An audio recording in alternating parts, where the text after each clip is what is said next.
มาพบสาวแสนดีกูน้องงามฟังใจอาคูอยากจะงูหวนคืนมาใหม่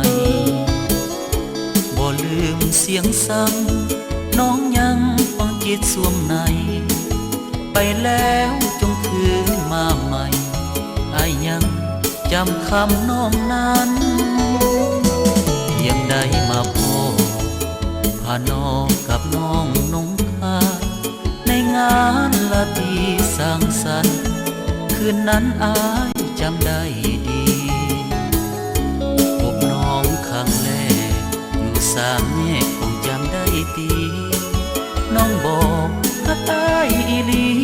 สัวชีวิตบอกขอหลอกลวงแต่แล้วหนทางนั้นมีหลายเส้น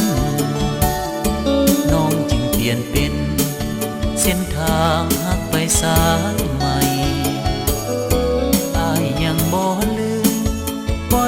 มสัญญาว่าไว้ถนนสียังมีแสงไฟที่ญาณให้หักเฮาทั้งสองเส้นนี้กูให้งูมาแดนแห่งนี้ขอจงช่วยเป็นสักขีจะได้มีผู้หญิงใจสองมาอยู่ต่างแดนบ่แม่นบอกหักเป็นกองสุดที่หักอย่ามีใจสองหักเดียวเถิดน้องบ่ต้องหลอกลวง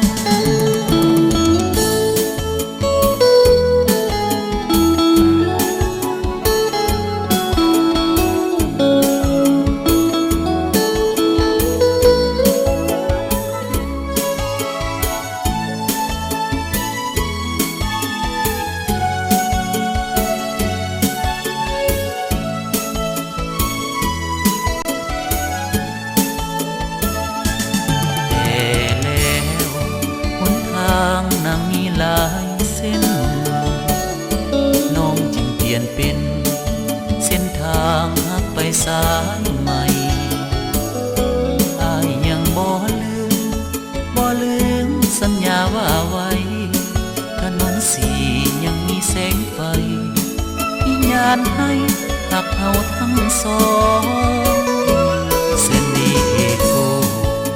ให้งูมาแดนแห่งนี้ขอจงช่วยเป็นสักขีจะได้มีผู้หญิงใจสองมาอยู่ต่างแดน